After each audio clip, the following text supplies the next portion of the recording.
So this is going to be another video. This is going to be me talking with y'all again. I'm probably going to be going over some things I already said before, but I wanted to talk about my channel again, and also my tutoring and how it's helped me be, I don't know, just less apologetic about the mistakes that I make when I speak now, and I'll get into that later on. So, get into it.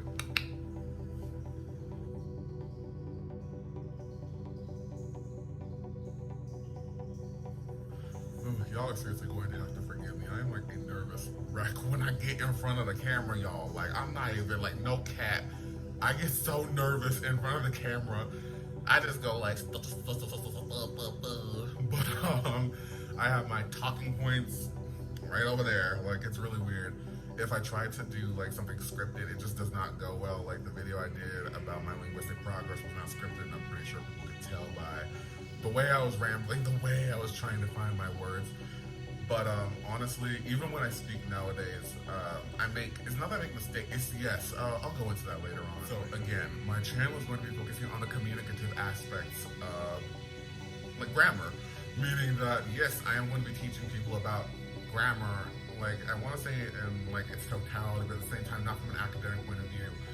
Meaning, I think I already said this in my first video, my intro video, but what happened was my minor was translation. Like I've already finished up my classes and everything, but the very first class that I had ever taken for translation, which was Intro to Translation, it taught me a lot about how register sincerely matters, which is another reason why people tend to have like a really hard time with grammar nowadays. I remember one of the people that I tutored, he had like a really basic question. He showed me a way that I guess his teacher explained it to him, and I was like, I can see why it's so complicated. I was like, dude, when I was reading that shit, I clicked the whole hunch out of trying to replace the F word with something that I could actually stick to. So I was like, I clicked the whole hunch out. I was like, bro, okay, let me help you understand something, because even I'm confused right now.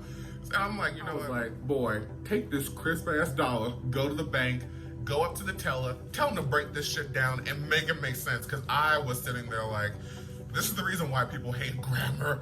But it was basically just about cases, the case systems, right? So I was showing him how they worked in English because he could not grasp them in Spanish, because he was mixing up direct and indirect objects. And that was showing, and by the time I was finished, he was like, that's it? And I'm like, that's it. I was like, did I not tell you?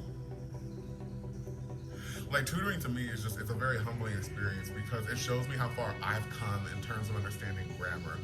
And it just makes me want to share and tutor more. And I'm trying to get my website up and running, but that's, y'all, that takes time that I just, oh God, between school and me recording these videos and trying to get everything out before I, wuss out all over again. It's a lot. And I'm trying to make sure I get everything organized. I have, like, the thing is, I'm one of those people that plans ahead for things, so I already have like everything planned out, meaning I already have the PowerPoints and the recordings to go with them for my next couple of videos, meaning like the ones for the indicatives, the past, present, continuous, perfect tenses, and then like everything. I have everything planned out and everything is right there on my laptop, but I'm just trying to figure out how I want to go about uploading them, because I want to do these in intervals, so it gives people time to digest everything. I've noticed that people do better when I tutor them when they have time to digest things. So the thing is, again, my explanations are very concise because grammar technically does not need to be long-winded. This gives them time to absorb the information, to see it being put into action, so to speak. Like, I'll write sentences, or I'll even do a PowerPoint for them right then and there. Like, it doesn't take much for me. I'm like, you paying for this service, you gonna get your money's worth. Okay, your boy is trying to make some money. Ooh, Lord, the amount of debt that I'm gonna be sad by the time I graduate is heartbreaking. I'm starting with Spanish, just Spanish at this moment in time, because it wouldn't make sense for me to keep going back and forth between all the languages I've studied intensively and the grammar and how certain things manifest themselves differently from one language family to another, right? So I was like, let me just get the stuff out of the way for Spanish first, and then I'll start doing grammar comparisons, showing where people slip up when someone who learns Spanish is trying to learn French, when someone who learned French is trying to learn Portuguese, something all around. I remember when when a friend of mine, he was panicking with French because he did not understand why he was getting corrected with subjunctives and indicatives. And when I broke it down for him, he like, when I tell y'all, like, when y'all get a grammar point, I'm gonna clap. I'm gonna be right there with y'all. I'm going to be smiling. I'm gonna be clapping. I'm gonna be like, yes. I'm like, that's how you do it. That is how we do. This is how we do it. Yeah. Okay. Anyways, like, I'm just here to facilitate learning grammar because grammar is my favorite part of language learning. One, because once you get it out of the way, there's nothing left to do but like to continue bettering your vocabulary, to keep adding to it. And every now and then you will come across a new grammatical structure and you'll learn how to use it based on that context because I'm just here to give you a foundation and help you build on that foundation. I'm like, trust me, I don't need to give y'all long-winded explanations. It takes a lot more intellect to break something down that's extremely hard than to give a long-winded ass explanation for something that's really simple. And I'm saying here, like, when I get to the subjunctive, that's not going to be simple, but I promise you it's going to be a lot simpler than you'll find anywhere else, at least in my opinion. Because I'm like, my mentality is, life is going to bend y'all over backwards and hunch the living hell out of y'all. I don't need to add to that. I'm like, I'm just here to facilitate your learning experience because I wish that I had someone that was like me to help me with these kinds of things. Because sometimes when you're speaking with a native, it's not that they don't know what you're talking about, it's that they don't even know why they say certain things. So this is where it all began, y'all, where I fell in love with grammar. So for those of you who do not know me, I think a few of my friends know about my channel. I got into grammar around the time I started studying Serbian. So I remember I had this book, it was called Bosnian, Croatian, and Serbian. I don't have the book anymore, I sold it. But this was where it all started. Like, when I would never throw this away. I've thrown away a lot of journals and notebooks that had stuff that I did for languages that I've studied before. But I could never throw this away because there's so much sentiment, like there's so many emotions that I have that are connected to this because this is where it all started. This is what made me a better language learner. I'll probably show you guys the inside of it after I finish up this part of my video. But yes, this is sincerely where it started because I didn't even know that I didn't know these things about my own language. I knew why I said these things based on context, but I didn't know why linguistically, and the book broke everything down for me in a way that was so digestible. And it took me back to when I was in my class for translating, my intro to translation. And my professor said that register matters, meaning that the documents that we translate, they usually pertain to a certain field or a certain demographic. And as a result, what happens is these people try to use words or try to use phrases, jargon that appeal to this specific group of people, right? And as a result, it garners more attention.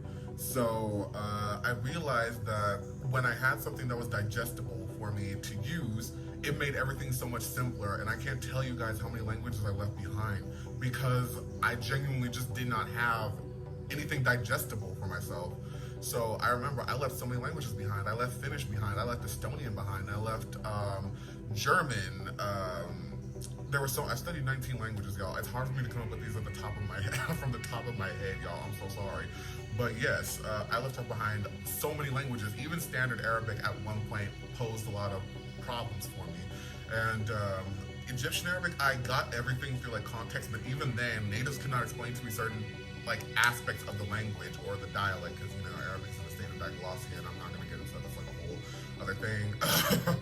But yeah, so I was basically on my own in terms of learning grammar. They could correct me, and I could try my best to analyze them, but at that moment in time, I genuinely was not good at analyzing grammar, and as a result, I kept making the same mistakes over and over and over again. It was really frustrating for me. That's really why I decided to do PowerPoints. I find those to be extremely digestible because you can pause wherever you want to. You can just read the explanations, and they're not long-winded. They are very direct. They're very concise. I have examples. I like to color code everything, so you'll see what everything applies to, even with conjugations most of the time. So I find that very therapeutic for me because I even showed these to the people I tutor. I showed them to my best friend in Egypt, and I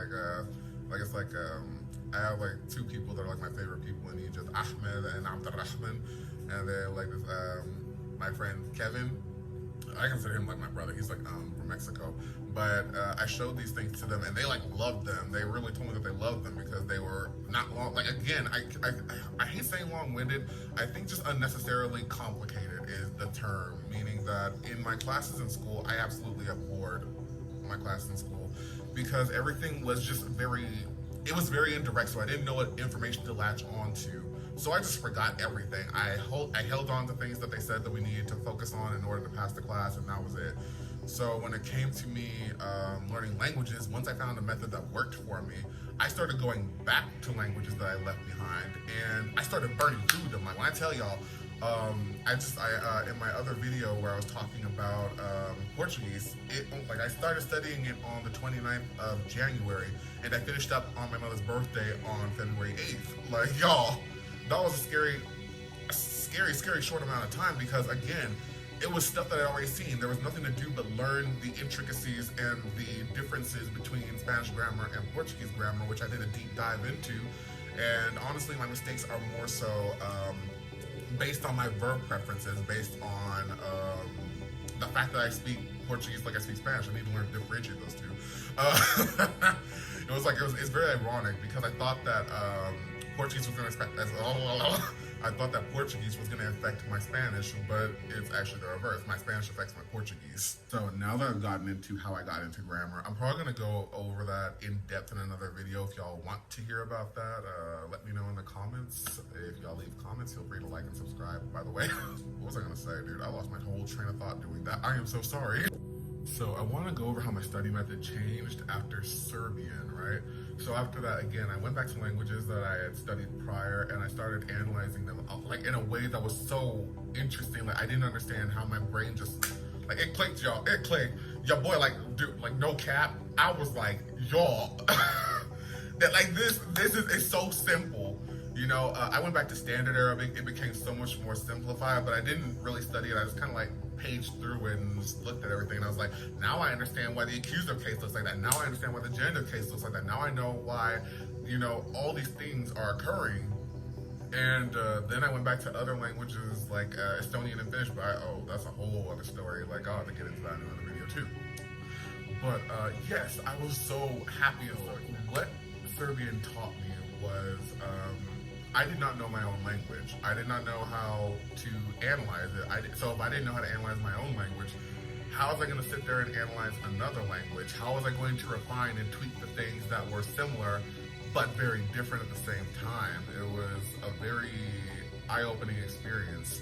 And I think it was one of the first moments where I realized that I needed to improve my understanding of my own language before I tried to deep dive into others.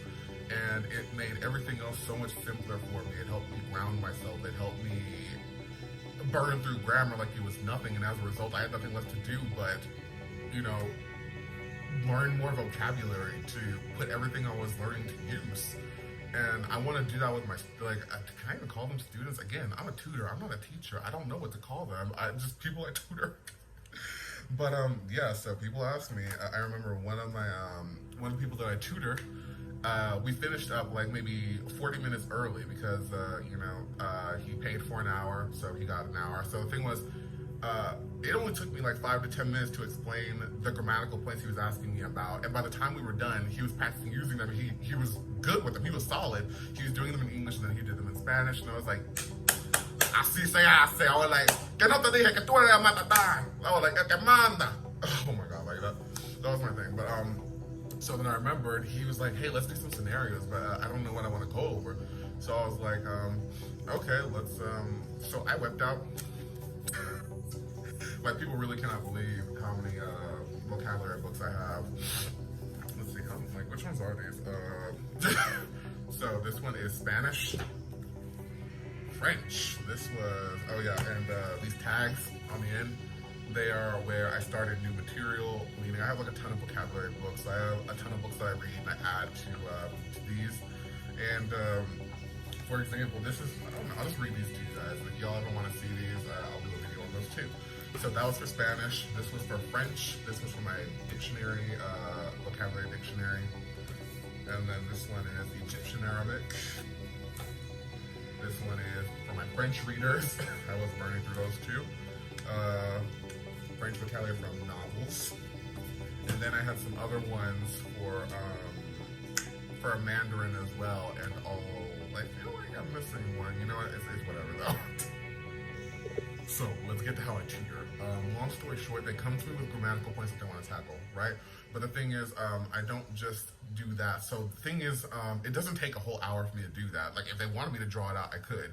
So it usually takes like maybe 10 to 20 minutes. And then if they want to go over more grammar because they get so excited about how simple it really is, because I can help them with grammar between Spanish, English, French, and Portuguese. Meaning that those are like the thing is I help them build a foundation, and they build their way up, and then they start speaking with more natives. And from then on, what's going to happen is we plan out scenarios, meaning that they'll give me a subject that they want to go over, and we'll talk about it at length. We'll do it in English or Spanish. At the moment, I don't tutor anyone in totally in Arabic.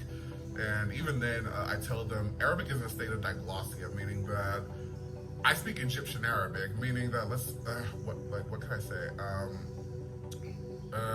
It's gonna go with something really standard, right? So I didn't go to school today because I left my key in the car, right? So there are two ways to negate that in standard Arabic. The first would be لم أذهب إلى الجامعة اليوم لأني نسيت مفتاحي في السيارة, or ما ذهبت إلا الجامعة اليوم لأني نسيت مفتاحي في السيارة. In Egyptian Arabic, I would say ما رحتش الجامعة النهاردة علشان نسيت مفتاحي في العربية. And a little fun fact, العربية is the feminine adjective form in standard Arabic, meaning اللغة العربية الفصحى. اللغة العربية الفصحى. And I also talked to them about my own experiences learning languages and how they've affected me, meaning that they find it very interesting that I can backtrack and correct myself, because even they say that they can't do that because they don't realize when they make a mistake. I tell people all the time, I feel like I genuinely developed a speech impediment, and I know exactly when it happened. It happened right after Arabic, when I started going for other languages, and that's when shit just went out the door. Like to keep it a buck, I tell people all the time, even the way that I speak English nowadays is very different, especially if I speak another language for way too long.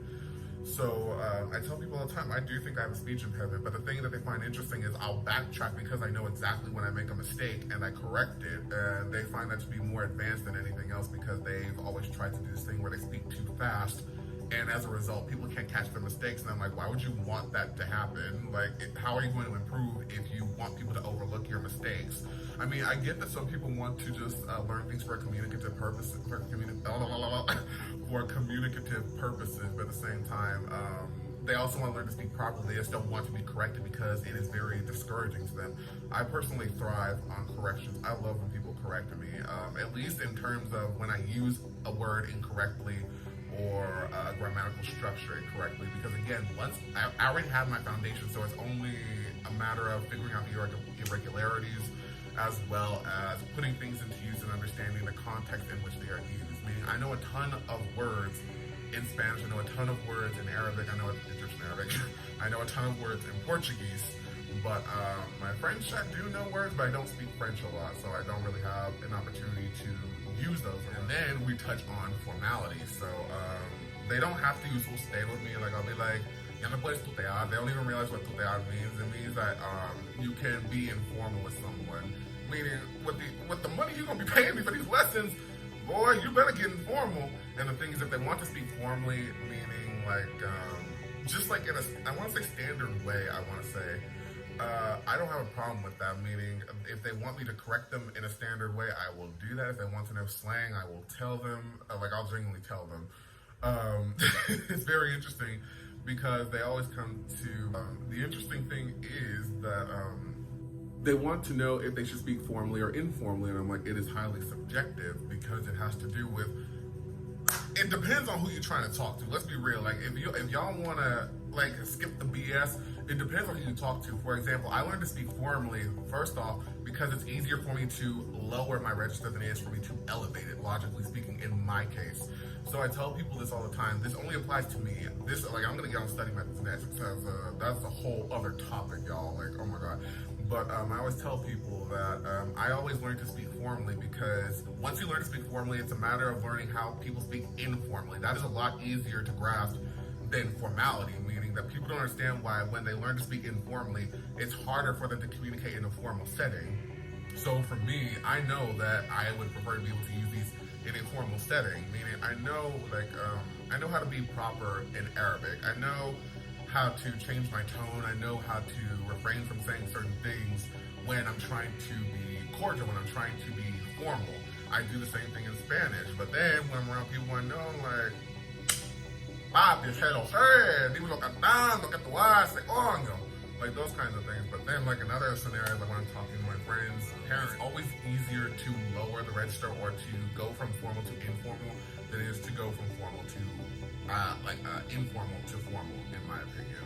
So that is why when I tell them, I say it's very subjective. Meaning, in my case, I can only talk about my experiences because I know for a fact people when the people I've been speaking with lately.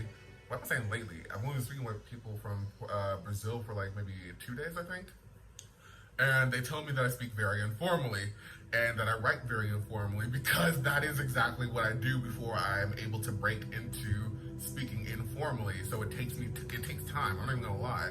Meaning just because I finished studying does not mean that I'm finished learning. And I think this is something that people need to keep in mind. When I tell people I finished studying a language, it means that I'm at a point where I no longer need to study. Like I sincerely don't need to.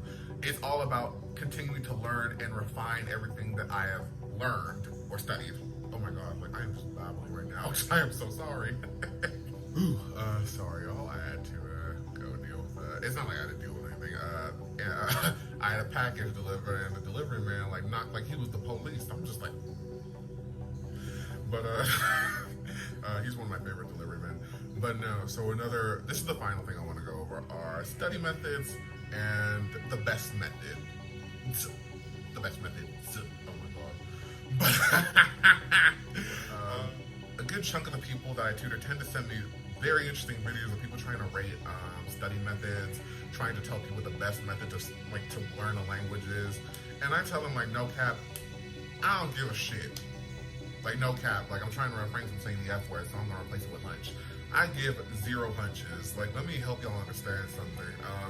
I find it very hypocritical when people try to rate or try to harass people into studying the way they study, and I'm like, okay, but you have unnaturally inconsistent results because your study methods are inconsistent. Now, for example, me, I love books. I burn through books like they are water. They are the easiest things for me to use in order to build grammar, in order to understand tone, in order to understand how words are used, things along those lines. I also love cassettes, CDs, and I like talking to myself when I'm speaking other languages because sometimes you just can't find someone to speak with. So, voice recorder. This allows me to listen to myself, like figure out where I feel like my intonation is wrong, just get a feel of how I speak and things like that, right? So that is my method, but I've been told that my method is archaic, that, it's stupid, this and that. My thing is, first and foremost, if I don't agree with your study method, I'm not going to shit all over it. Like, real talk, I hate when people do this. I feel like this is just very interesting, and I feel like people do it because it's online, but I can assure you, no one would say this shit to my face. But, no, I sit there and I'm like, the best study method is the method that works for y'all. I'm not trying to talk y'all into studying like me, because I can assure you, my way of studying is very toxic, and I'm going to go into that. It's not the study method itself, it's how I myself study and how difficult it is for me when I'm not studying, because it is kind of like my own personal addiction. And I'll be going over that in another video along with my mental health, because I can assure you that's going to be a very interesting video. But I tell people all the time, go with the method that works best for you, meaning I can't tell you what's best for you because I don't know you, and even if I did, you need to find your method for yourself, meaning that you have everyone whispering in your ear and telling you that this method, it doesn't work, that method doesn't work, when the reality situation is you don't even know what works for you because you're not giving anything a chance, because you're listening to everybody but yourself. If you don't like someone's way of studying, don't use it. If you don't click with it, you don't click with it. Stop trying to force yourself. It's like with people when they try to find someone to teach them and their teaching method doesn't work. And that's going to be a whole other video too. But my point being, the best study method is the method that works for y'all. Meaning, I already know what works for me. I don't need people sliding in my inbox trying to give me and the thing is, I love when people try to recommend things in the sense that they ask me if what I'm doing really works for me. And I always like listening to people talk about how they study and things like that. Even if it doesn't appeal to me, I will still sit there and listen to them talk about it because I'm like, it is very fascinating that someone studies in a way that's different from me, that may be at the same level as me, that I can converse with. So at the end of the day, I tend to avoid people like that, and I'm gonna go over the language community in another video. I have like so many topics I want to talk about with y'all, but that is pretty much gonna be it for this video. I need to edit this down because this is gonna be long. Oh good lord, I talk for like ever. I'm so sorry, y'all, but I can assure you, I'd like to think that what I say might resonate with some people. So with that being said, that's the last topic for this one. I just wanted to go over those points with y'all. You know, I'll be getting formal and informal from time to time. Y'all gonna hear me slip in and out with this accent, y'all. Like, I'm seriously at the point where there are certain things I just cannot express like this. Sometimes I just need to slip into that other accent and let y'all know. But that was it for this video. I'll be making videos in Arabic and Spanish and maybe Portuguese once I get settled in. But anyways, thank you for watching, and especially if you watched towards the end. Again, feel free to like and subscribe, recommend it to your friends. Who knows, maybe it might resonate with them. With that being said, we will see each other again